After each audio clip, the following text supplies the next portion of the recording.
তাইলে বাজান কয়টা কাজ করতে হবে বলেন? আবার বলেন কয়টা?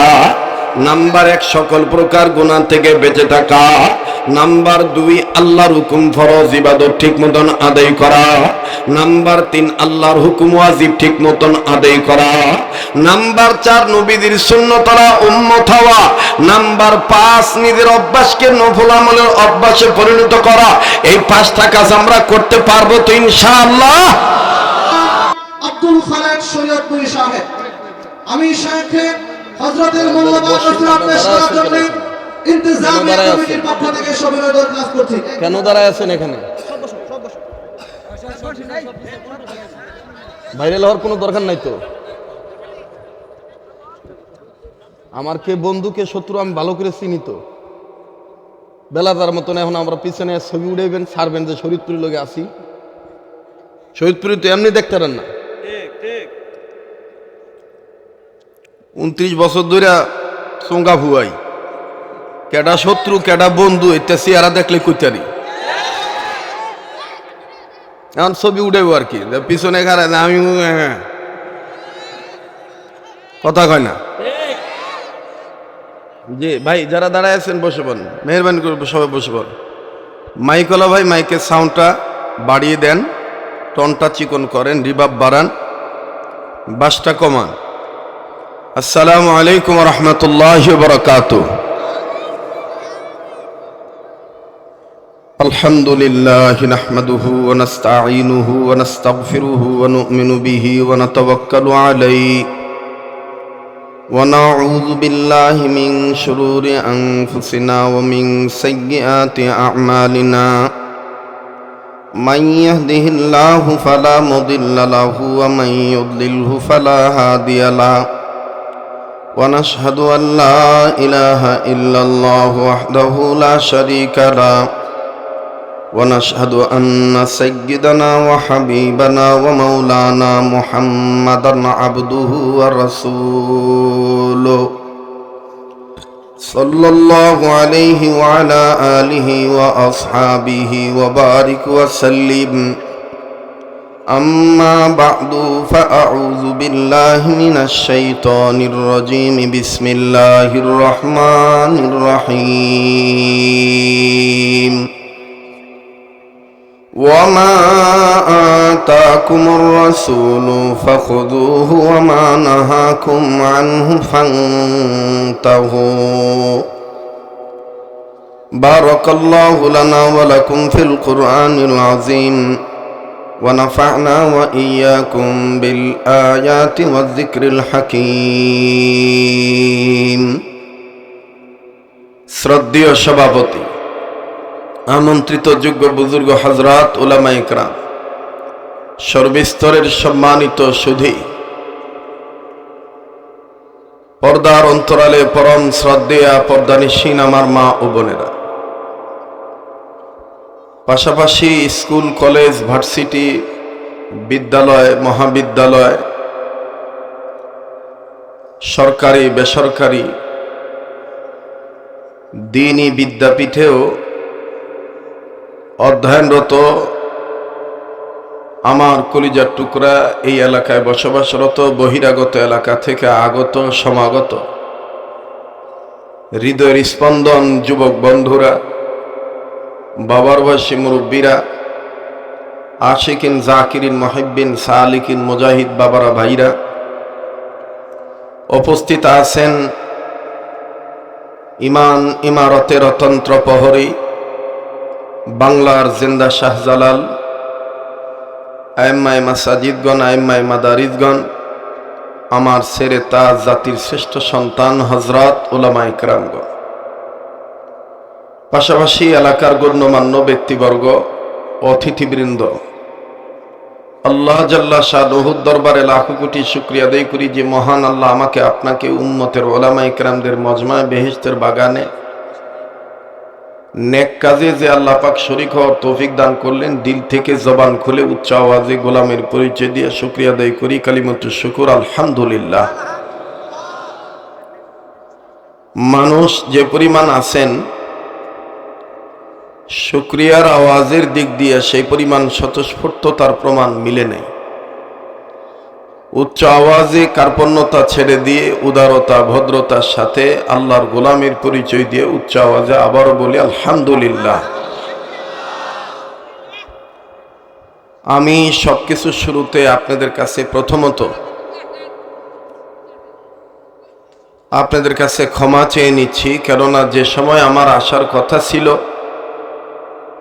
আমি ইচ্ছা করে নয় অনিচ্ছাকৃতভাবে রাস্তার যানজটের কারণে আপনাদের সম্মুখপানে আসতে আমার অনেকটা বিলম্ব হয়েছে। এজন্য আল্লাহর কাছে প্রথম ক্ষমা চাই, আর আপনাদের কাছেও আমি ক্ষমা চাই, ক্ষমা সুন্দর দৃষ্টিতে দেখবেন। এবার জানতে চাই প্রিয় বাবারা ভাইরা আমার, প্রত্যন্ত অঞ্চলের অত্যন্ত ধর্মীয় আবেগী মুসলমান বাবারা ভাইরা, আপনারা সবাই কেমন আছেন? আমি আপনাদের দোয়ার বরকতে আলহামদুলিল্লাহ ভালো আছি। যতটুকুন সময় আমি কথা বলবো এতটুকুন সময়ের উপর আপনারা সন্তুষ্ট থাকবেন এবং দোয়া করবেন। আর আমার যে স্নেহের যুবকেরা এলাকার ধর্মপ্রাণ মুসলমান ভাই ও বাবাদের প্রচেষ্টায় মাহফিলটা সুসম্পন্ন হওয়ার পক্ষে লক্ষ্যে, বিশেষ করে আমার স্নেহের হযরত মাওলানা আবু হানিফ নুমানি সাহেব এবং এই যুবকদের পক্ষ থেকে আমাকে বারবার আরজি করছেন, দরখাস্ত জানাইছেন, স্নেহের মান্না সহ সকল যুবক বন্ধুরা, এলাকাবাসী, আল্লাহ আমাদের সবাইকে প্রতিটি কাজ, দিনের কাজ ইখলাসের সাথে করার তৌফিক দান করেন। আল্লাহ আজকে আমাদের প্রত্যেকের মাকসাদগুলিকে মাকসাদে হাসানা বানিয়ে দেন, বলেন আমিন। আয় আল্লাহ, আপনি দয়া করে আমাদের প্রত্যেকের অতীতের গুনাহগুলি মাফ করে দেন। এত আস্তে বলেন আমিন, জোরে বলেন আমিন। অতীতে গুনাহ নাই মনে হয়, তো যদি গুনাহ থেকে থাকে মাফ চাইতে কি কোনো সমস্যা আছে? আল্লাহ আপনি আমাদের অতীতের গুনাহগুলি মাফ করে দেন, বর্তমান জীবনের ভুল ত্রুটিগুলি সংশোধন করে দেন, ভবিষ্যৎ জীবনকে আল্লাহ আলোকিত করে দেন। আল্লাহ অত্র এলাকার সমস্ত কবরবাসীদেরকে জান্নাতবাসী করে দেন। আল্লাহ আজকের এই মজলিসকে, ওলামায়ে কেরামের আগমনকে, মুসলিম মিল্লাতের পদচারণকে ওলি আল্লাহর উসিলায়, নবীর উসিলায় দয়া মায়া করে মাহফিল সহ ভরপুরভাবে কামিয়াবি দান করেন। মুহতারাম হাজিরিন, পবিত্র কোরআনুল কারীমের সূরাতুল হাশরের এক আয়াতের অংশবিশেষ তেলাওয়াত করেছি। যেই আয়াতে কারিমার সরল তরজমা হলো, রব্বে কাবা বলেন, আমার রসূল আমার পক্ষ থেকে তোমাদেরকে যা ধরতে বলেন সেটা তোমরা শক্ত করে ধরো, আর যা তোমাদেরকে ছাড়তে বলে সেটা তোমরা ছেড়ে দাও। হাকিমুল উম্মত মুজাদ্দিদুল মিল্লাত মাওলানা আশরাফ আলী থানভী রহমাতুল্লাহি আলাইহি লেখেন যে আল্লাহর হুকুম মতে, নবীর তরিকা মতে বান্দাবান্দিগণ যে কাজটা করবে সেটাই হবে ইবাদত। সেটা কি হবে? ইবাদত। আল্লাহর হুকুম মতে, নবীর তরিকা মতে বান্দা যে কাজটা করবে না সেটাই হবে ইবাদত। আর পৃথিবীর সব মানুষকে ইবাদত করার জন্য বানাইছেন কে? বলেন না কে? আল্লাহ পাক বানাইছেন। মুহতারাম হাজিরিন, পৃথিবীতে যদি কোনো মানুষ আল্লাহর মাহবুব বান্দা হতে চায় তাহলে তাকে শর্ত হলো আল্লাহর গোলামি করতে হবে। কি করতে হবে? আল্লাহ গোলামি করতে হবে। চাই সেটা রাজনীতি হোক, চাই সেটা অর্থনীতি হোক, চাই সেটা দাওয়াত ও তাবলীগের কাজ হোক, চাই সেটা পীরানি হোক অথবা পীরের কাছে মুরিদ হওয়া, বায়াত হওয়া হোক সেটা ওয়াজ মাহফিল, হোক সেটা ওয়াজ মাহফিল শোনা বা ওয়াজ মাহফিলের ব্যবস্থা করা। এক কথায় যত কাজ আমরা করব, প্রতিটি কাজ যদি আল্লাহর হুকুম মতে, নবীর তরিকা মতো হয় তাহলে ইবাদত হয়ে যাবে। কথা বলেন ঠিক কিনা? আর এই ইবাদত করার জন্য বানাইছেন কে? আল্লাহ পাক বানাইছেন। এই প্রসঙ্গে হাকিমুল উম্মত মুজাদ্দিদুল মিল্লাত মাওলানা আশরাফ আলী থানভী রাহমাতুল্লাহি আলাইহি হযরত তার কিতাবের মধ্যে লেখেন, আল্লাহর কোনো বান্দা বান্দি যদি আল্লাহওয়ালা হতে চায় ইবাদত করার মাধ্যমে, তাহলে তাকে 5টা কাজ ধারাবাহিকভাবে করতে হবে। 5টা কাজ ধারাবাহিকভাবে বান্দা বান্দিগণ করবে যারা, আল্লাহ পাকের ওলি হবে তারা। বলেন কয়টা কাজ? সবাই বলেন, আবার বলেন, আরেকবার কোন কয়টা? 5টা। কোন 5 কাজ ধারাবাহিকভাবে করলে আল্লাহওয়ালা হওয়া যাবে? আমার এই সংক্ষিপ্ত বয়ানের মধ্যে আপনার যেন জীবনের পাথ হিসেবে এই সবক আকারে আপনি কথাটা গ্রহণ করতে পারেন। মোহতারাম হাজিরিন, 5 কাজের মধ্যে প্রথম নম্বর কাজ হলো ছোট বড় ইচ্ছা অনিচ্ছায় সব ধরনের পাপাচার গুনাহ থেকে বেঁচে থাকতে হবে। সব ধরনের গুনাহ থেকে বেঁচে থাকতে হবে। এটা হলো নাম্বার 1। 2 নাম্বার, আল্লাহ পাকের হুকুম ফরজ ইবাদত ঠিক মতন আদায় করতে হবে। নাম্বার 3, আল্লাহর হুকুম ওয়াজিব ঠিক মতন আদায় করতে হবে। নাম্বার 4, নবীজির সুন্নত ওয়ালা উম্মত হইতে হবে। নাম্বার 5, নিজের অভ্যাসকে নফল আমলের অভ্যাসে পরিণত করতে হবে। বুঝে থাকলে বলেন তো দেখি কয়টা কাজ? আবার বলেন 5টা। নাম্বার 1, সকল প্রকার গুনাহ থেকে বেঁচে থাকা। নাম্বার 2, আল্লাহর হুকুম ফরজ ইবাদত ঠিক মতন আদায় করা। এখন আপনারা বলেন, আল্লাহর হুকুম ফরজ ইবাদতের মধ্যে সালাত আছে না নাই? যাকাত আছে না নাই? পর্দা আছে না নাই? আমার বন্ধুগণ, ইসলামী রাজনীতি আছে না নাই? এই কথাটা আসতে বললেন, কারণ আমাদের দেশে অনেক মানুষ মনে করে নামাজ রোজা এটাই ধর্মের কাজ, রাজনীতি এইটা মুসলমানদের কাজ না, এইটা উমরা সোমরা আডা ভাড়া আকাডা বুইটা সোর সোরটায় এগো কাম, রাজনীতি এটা হুজুর গো কাম না। আর এটা যারা মনে করে এরাই যে বইয়া বইয়া বাদাম খাইতেছে, দেখেন আপনি। আর ওয়াজ মাহফিল তো এদের শোনা মাকসাদ না, এরা হইলো যে কোন হুজুর কেমন আইয়া দাফাইতে পারে। হ্যাঁ, আপনি বাদাম খাবেন ভালো কথা, আপনি পরে খাবেন। আর বাদামওয়ালারে এখান থেকে আল্লাহর রাস্তায় একটু সাইটে যাইতে বলে, লাগলে আমার তিনি 200 টাকা লয়ে যা। তো মানুষের উত্তম কাজ কথা শোনা থেকে মানুষকে মানে বিঘ্ন ঘটায় না। কথা বলেন ঠিক কিনা? আপনারা হয়তো ভাবতেছেন হুজুর আসছেন দেরি করে, আমাদেরকে মনে একটু পোষায় দিয়ে যাবেন। আমার বন্ধুগণ, আমি এক কথার মানুষ, আমি কখনো কোনো মিথ্যার আশ্রয় নিলে আমার সেখানে দিল নষ্ট হয়ে যায়। আমাকে দাওয়াত দিছে আলহামদুলিল্লাহ, কিন্তু যদি জানতাম যে মোটরসাইকেল আমার আসতে হবে, তাহলে আমি আগে থেকেই কইতাম বাবা মা হোসাই দোয়া হোসাই, আমি যাইতাম না। কারণ বাড়ির বগল আইনা সেরে যদি 2 মিনিট লাগবো আইতে, তাই তো আর কি ঢাহা ফিরে জম দেব, কথা কয় না, জোরে কথা কয় না। কারণ আপনারা কবেন হুজুর নবীওয়ালা কাজ করবেন, একটু গ্রামগঞ্জ যাইলে কি হয়? ওই জামানার এই জামানার তফাত আছে। নেত্রকোনা জেলা আমার জন্য অনেক দূর, অনেক দূর। আমার কোনো দাওয়াত আমি নেত্রকোনাতে রাখি না। বহু মানুষ আমার কাছে যায়, আমি তাদের কাছে মাপ চাইয়ে বিনয়ের সহিত বলি, বাবা আমার দূরে যাওয়ার সময় নাই। তো যাই হোক, আল্লাহ এখানে রিজিক রাখছেন, আর আপনাদের তকদিরে রাখছেন উম্মতের আলেমদের জবান থেকে কথা শোনা। এই জন্যই আল্লাহ আমাকে আপনাকে কষ্ট হইল এই ব্যবস্থাপনার মধ্যে শরীক করছেন। কথা বলেন ঠিক কিনা? তো আমার বন্ধুগণ, এই জন্য আমি আপনাদের কাছে বিনয়ের সহিত বলবো, আপনারা আমার প্রতিটি কথা আমলের নিয়তে সময়কে নষ্ট না করে শোনেন। আমি যথাযথ নিয়মে সময় মোতাবেক আমি কথা বলে বিদায় নিয়ে চলে যাব। আবার একটু জানতে চাই, বলেন তো দেখি কয়টা কাজ? আবার বলেন, আর একবার 5 কাজ।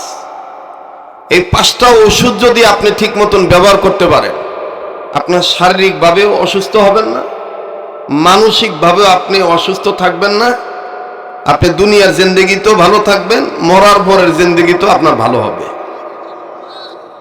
আর এই জন্যই ওয়াজ মাহফিলের ব্যবস্থা করা। কথা কন।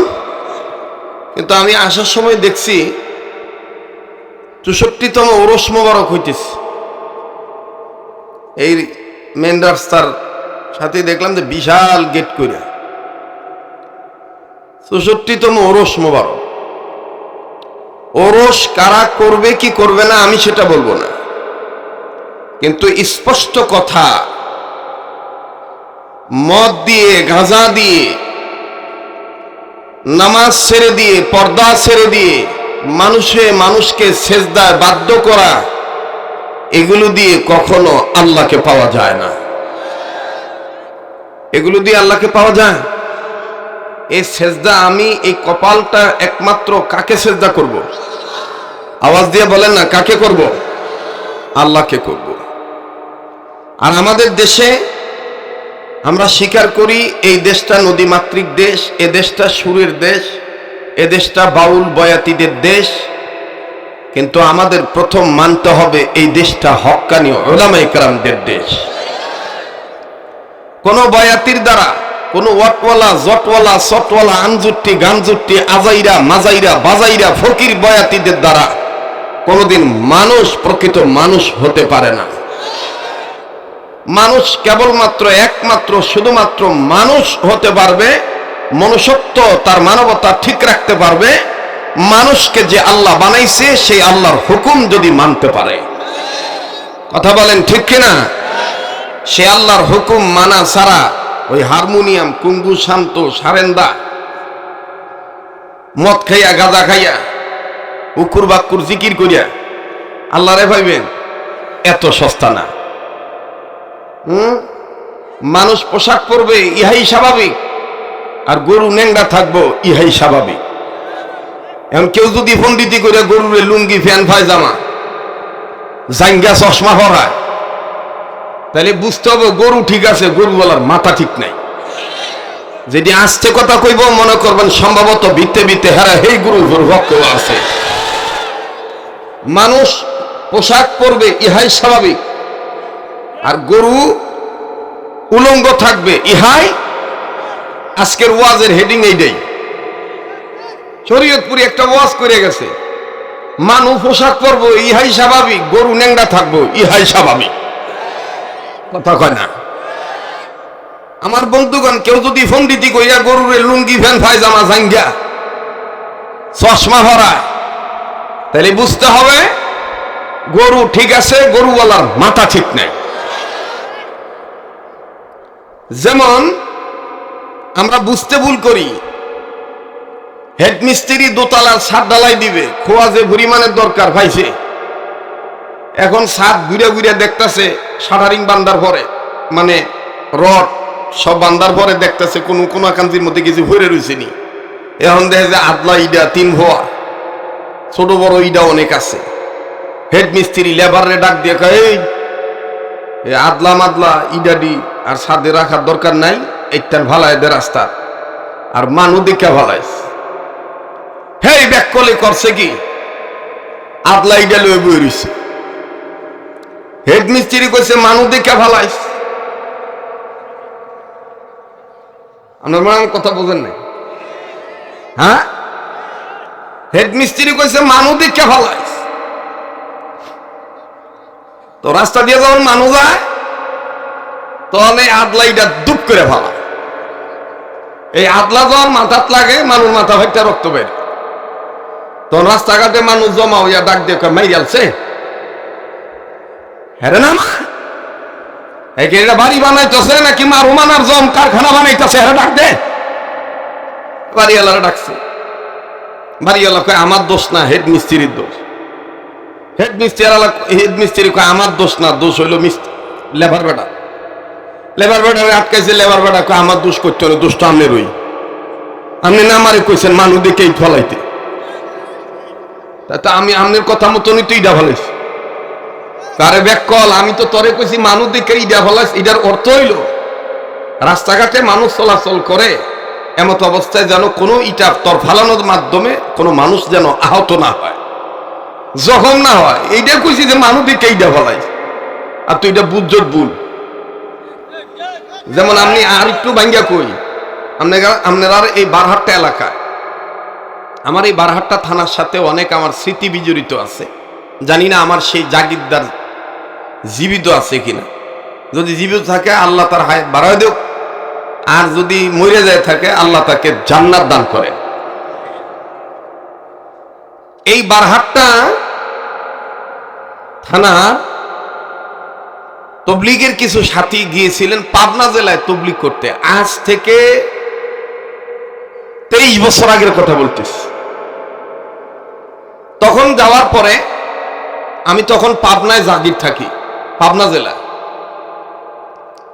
তা আমি তবলিগের সাথীদের খেদমত করলাম, তাদের উজুর পানিটা নিয়ে আগায় দিই। তো লোকটা ছিল মাস্টার, আপনাদের এই বারহাট্টার ভদ্রলোক। ডাক দিয়ে কয়, তোমার নামটা কি? আমি বললাম নাম এই। কয় তোমার তো মাশাআল্লাহ তেলাওয়াত সুন্দর, তা আমরা নেত্রকোনা বারহাট্টা যাইবানি? কেতাম বিলে যাম। কয় যদি একটু নিতাম, তুমি এই তেলাওয়াতটা শুনাইবা। আমি বলছি যে স্যার, আল্লাহ যদি রিজিকে রাখে তাইলে যাবো ইনশাআল্লাহ। তো আমি ওই ছাত্র জীবনে বারহাট্টা থানা আমি আসছিলাম, কত কষ্ট করে আসছিলাম। আল্লাহু আকবার। আসার পরে সেই মসজিদে নামাজ পড়ছি, এলাকার মানুষকে দাওয়াত তবলিগের দাওয়াত দিছি, এবং তারা মোড়া চাউলের ভাত খাওয়াইছিল আমার বিছা কলা দিয়া। এই যে খেজুরের নালির গুড় আছে না, কথা কয় না, আপনাদের এলাকায় কি কয়? জোলা গুড় কয় মনে হয়, না কি গুড় কয়? খাজুরের গুড় কয়। এটার যেটা মনে করেন ভাতলাটা আর কি, এটার কি কয়? আমি এটা করতে পারতাম না। তো যাই হোক, এই গুড় দিয়ে যখন আমারে ভাত দিছে দুপুর বেলায়, কি যে মজা লাগছিল, খুব মজা লাগছে।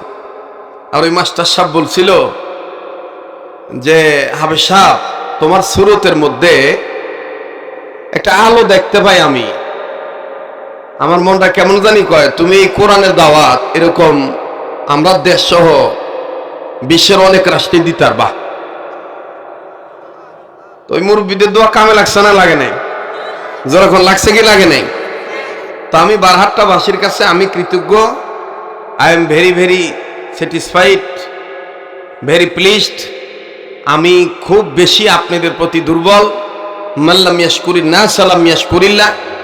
আপনাদের কৃতজ্ঞতা আমি শেষ করতে পারবো না। আল্লাহর শুকরিয়ার পাশাপাশি আপনাদের প্রশংসা এই জন্য করতেছি, ওই সময় যদি বারহাট্টার ওই মুরব্বী এলাকার মানুষ থেকে আমাকে সহযোগিতা তুলে যদি আমাকে আমার মাদ্রাসার খরচের টাকা জোগাড় না করে দিত, তাইলে আমি মাদ্রাসায় ভর্তি হইতে পারতাম না, আর বাকি দাওয়া পর্যন্ত ভরতেও পারতাম না।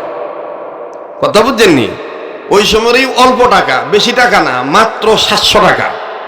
কিন্তু 700 টাকা অনেক দাম ছিল। এই জন্য বারহাট্টা নামটা শুনলে আমি দুর্বল, আমি দুর্বল। আপনাদের জন্য আমি দোয়া করি, আপনারা আমার জন্য দোয়া করবেন। তো যেটা বলতেছিলাম আমার বন্ধুগণ, আরো ভাঙ্গা বলি, সেটা হলো যে বুঝতে ভুল যদি করে, এখানে যে বুঝে নাই এর দোষ, যে বুঝাইছে তার দোষ না। কথা কন ঠিক কিনা? মিস্ত্রি বেটাই কইছে মানবিক কে ফেলায়, বুঝতে ভুল করছে। যেমন বিয়ে শাদী হইলে আমার ভাইরা মেয়েরে বিদায় মুহূর্তে শাশুড়ি জামের হাতে বেদিরে তুলে দেয় না? কথা কয় না? বিডি আন্তরে তুলে দেয় না? তো তুলে দেওয়ার সময় শাশুড়ি দেখবেন কান্দে, ডাক দিয়ে আপনি কে রে, আপনার জি লেগে এত চিন্তা করুন, আপনি কে রে বুঝিন না, আপনার জি যেটা আমার জিও তো সেইটা।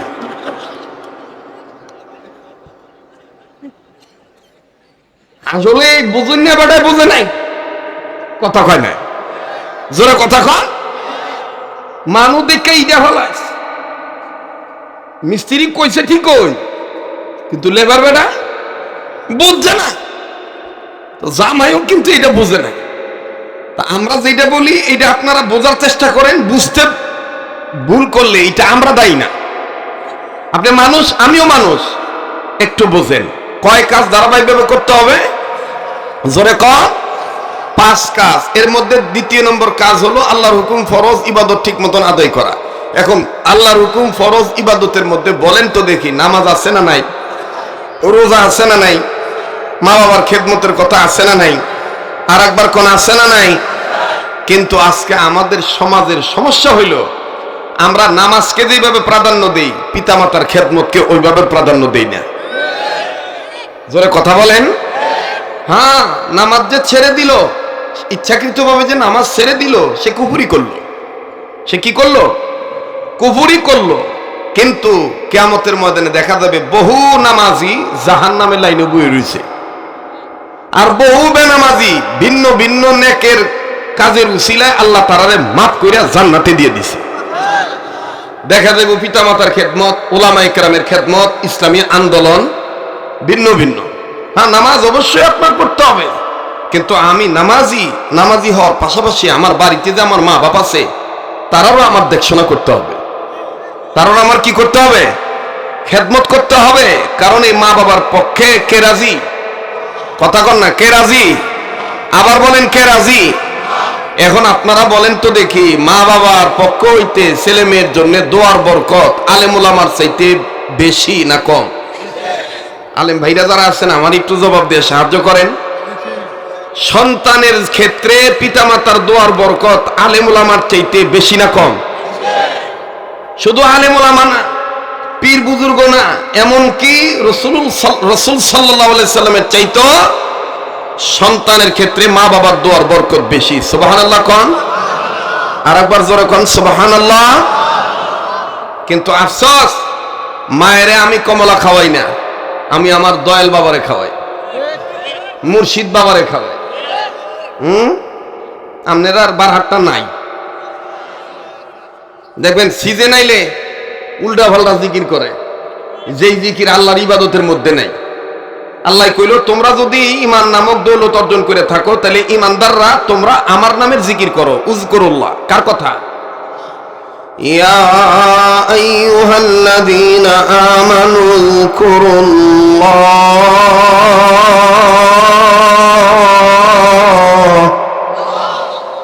যারা আলেম ওলামা আছেন, যারা কোরআন বোঝেন, অথবা যারা মুসলমান আছেন, যারা কোরআনকে মহব্বত করেন, তারা আওয়াজ দিয়ে কোন আল্লাহু আকবার। আল্লাহ নামে জিকির করতে হবে ইমানদার বান্দা বান্দীদের। নির্দেশ কার? ইয়া আইয়ুহাল্লাযীনা আমানু যকুরুল্লাহ।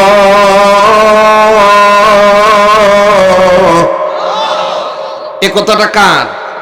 এখন আপনারা আর একটা কথার জবাব দেন, মুমিনদের সামনে কোরআন তেলাওয়াত করলে মুমিন ব্যক্তিদের ঈমান বাড়ে না কমে? এই দলিল কোরআনে আছে না নাই? ইন্নামাল মুমিনুনা আল্লাযীনা ইযা যুকিরাল্লাহু ওয়াজিলাত কুলুবুহুম ওয়া ইযা তুলিয়াত আলাইহিম আয়াতুহু যাদাতহুম ঈমানা।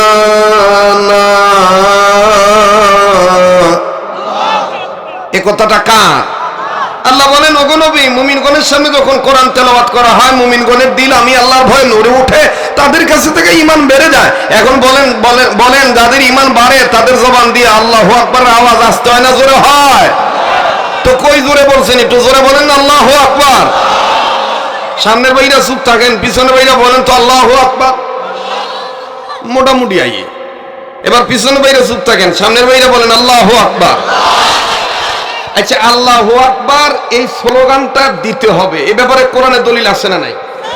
কিন্তু আমরা সমাজে দেখা গেছে বিগত গভর্নমেন্টের আমলে অনেক বুদ্ধিজীবী, কবি, সাহিত্যিক, সাংবাদিক, প্রশাসনের লোকেরা কইছে যে নারায়ে তাকবীর আল্লাহু আকবার এটা জামাত, বিএনপি, হেফাজত, শিবিরের জঙ্গির স্লোগান। কথা কয় না? কইছে না? আসলে নারায়ে তাকবীর আল্লাহু আকবার এটা জামাত, বিএনপি, শিবির, জঙ্গির, হেফাজতের স্লোগান নয়। নারায়ে তাকবীর আল্লাহু আকবার এটা বলতে হবে, এটা আল্লাহর আইন, মুমিনদের দায়িত্ব। কথা বলেন ঠিক কিনা? ইয়া আইয়ুহাল মুদাথ্থির কুম ফাআনযির ওয়া রাব্বাকা ফাকাব্বির। ইয়া আইয়ুহাল মুদ্দাসসির কুম ফাআনযির ওয়া রাব্বাকা ফাকাব্বির বাহরে দিন ওয়া বাহরে দুনিয়া বাহরুনাম আল্লাহ আল্লাহ করদাবায়াদ ওয়াসসালাম अल्लाह अल्लाह क्या मुबारक नाम है अल्लाह अल्लाह मोमिनों का काम है या अय्युहल मुद्दस्सिर कुम फअंज़िर व रब्बका फकब्बिर आवाज দিয়ে বলেন আল্লাহু আকবার। এখন বলেন আল্লাহু আকবার বলা মানে কার নামের জিকির করা? এই জিকির কোরআন হাদিস মোতাবেক করতে হবে নাকি বাহের দোহার নামে করতে হবে? আল্লাহর নামে করতে হবে না? আল্লাহ নিজেই বলছেন তোমরা যদি আমারে ডাকো তাহলে আমার সুন্দর সুন্দর নাম ধরে ডাকো। আসমাউল হুসনা। কথা লাইন ঠিক আছে তো নাকি না বানায় কইতেছি? হ্যাঁ, আসমাউল হুসনা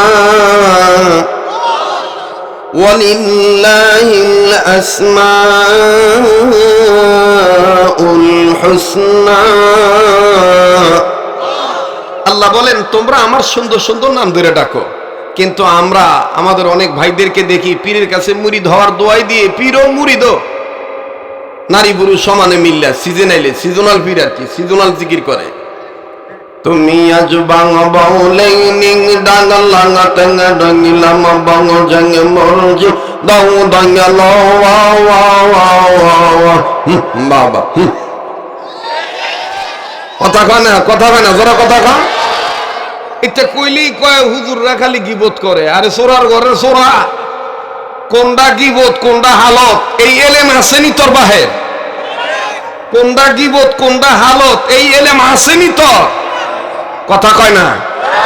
আমরা যেটা বলতেছি এইটা তো আমলের হালতের কথা বলতেছি। আমল করলে আল্লাহর হুকুম মতে নবীর তরিকা মতে করতে হবে।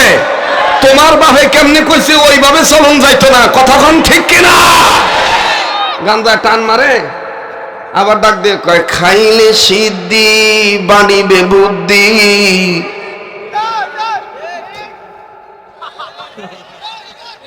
যুবকরা আমার সিগন্যালছে, যুবকরা বুঝা লাইছে যে হুজুর ঠিক মতন ওষুধ দিতেছে। গান্দার নাম এক সময় রাহে গান্দা, এক সময় কয় সিদ্ধি, এক সময় কয় সুখ না। সেদিন দেখি একটা ডলতাছে, আমি কইটা কি ডলো? কয় হুজুর সবজি ডলি। তা আমি কই যে আঙ্গর মা বোনেরা জনম বড়া হাতিলের মধ্যে ডেকের মধ্যে পানি দিয়া সবজি সিদ্ধ করে খাওয়াইলো, আর তুই এটা কোন সাতার সবজি ডলস? কয় হুজুর এইটা হেই সবজি না। তো এটা কোন সবজি? কয় ইটা খাইলে ফিনিক ঠিক থাকে। কি ঠিক থাকে? ফিনিক ঠিক থাকে। আর গাঁজা খাওয়া কোথায় পাইছে? কয় গাইন জবর গা জাল জবর যা খা জবর খা গাঁজা খা। তাহলে এইটা গাইন জবর গা জাল জবর যা খা জবর খা গাঁজা খা, এটা কোন কোরআনও ভাইছত? কয় ৬০ পারা কোরআনের মধ্যে ভাইছি। কোরআন শরীফ হইল মূলত ৯০ পারা, শরীয়তের মোল্লারা মানে ৩০ পারা, আর মারেফতের বীরেরা মানে বাকি ৬০ পারা সহ ৩০ পারা সহ ৯০ পারা। তো এই ৬০ পারা বাতেন, এই বাতেন কোরআনের মধ্যে আছে গাইন জবর গা জাল জবর যা খা জবর খা গাঁজা খা। তা আমি কইতেছি যদি এইটা তোর পীরের কোরআনের মধ্যে বাতেন কোরআনের মধ্যে এটা থাকতে পারে, তাতে এইটাও আছে। আসলে তুই কানার ঘরের খানা দেহস নাই। গাইন পেশ গু ঘা জবর খা গু খা। কথা কয় না জোরে কথা কয়। এটা থাকতে পারে কিনা? আমার বন্ধুগণ, আমার ভাইরা, এই বাতিনি দোহাই দিয়া নারী পুরুষের ভেদাভেদ ছিন্ন কইরা তোমরা পর্দার খেলাপ করবা, শরীয়তের বিধানকে অমান্য করবা, আর ওলামায়ে কেরামদেরকে হেফাজতের মামলা দিয়া, জঙ্গির মামলা দিয়া, শিবির বা নিষিদ্ধ জঙ্গি সংগঠনের কথা বইলা ধামা চাপা দিয়া রাখবা। সেই দিন গেছে গা, সেই দিন আর নাই। মনে রাখতে হবে দেশটা রামবাম চ্যাটার্জি মুখার্জি গঙ্গোপাধ্যায় চট্টোপাধ্যায় হরিদাস পারলেন সেন দাদা বাবুদের একার দেশ নয়, দেশটা উম্মতের ওলামায়ে কেরামদের দেশ। কষ্ট হইতেছে আপনাদের? বেজার হইতেছেন? মহতারাম বাবা, ঘুম জাগতাছে, লাভ নাই। জন জাগ্যা সারব তন হুজুরে ফুরুত, কথা কয় না। ওই সময় বুঝো না ওই বালা আছি, আই আরো খাইছে জ্বালা বাড়ায় দিয়ে গেল, কথা কয় না। মোহতারাম হাজিরিন, আমার বন্ধুগণ, কয়টা কাজ করতে হবে? 5টা কাজ করতে হবে। এর মধ্যে দ্বিতীয় নম্বর কাজ আল্লাহর হুকুম মতে পিতামাতার খেদমত করতে হবে, কথা বলেন ঠিক কিনা? মায়ের দোয়ার বরকত সন্তানের ক্ষেত্রে নবী ওলির চাইতে বেশি না কম? নাইলে বাজান কয়টা কাজ করতে হবে বলেন, আবার বলেন কয়টা? নাম্বার 1 সকল প্রকার গুনাহ থেকে বেঁচে থাকা। নাম্বার 2 আল্লাহর হুকুম ফরজ ইবাদত ঠিক মতন আদায় করা। নাম্বার 3 আল্লাহর হুকুম ওয়াজিব ঠিক মতন আদায় করা। নাম্বার 4 নবীদের সুন্নতরা উম্মত হওয়া। নাম্বার 5 নিজের অভ্যাসকে নফল আমলের অভ্যাসে পরিণত করা। এই 5টা কাজ আমরা করতে পারবো তো ইনশাআল্লাহ? 1 মিনিটে একটা সুন্নতের দাওয়াত দেই। আজকে থেকে মৃত্যু পর্যন্ত খানা খাওয়ার আগে পরে আমরা 2 হাত কবজি পর্যন্ত ধৌত করব। কয় হাত? কোন পর্যন্ত? কখন কখন? খানা খাওয়ার আগে এবং পরে। ভাই পারবো তো ইনশাল্লাহ? আল্লাহ পাক আমাদের তৌফিক দান করে।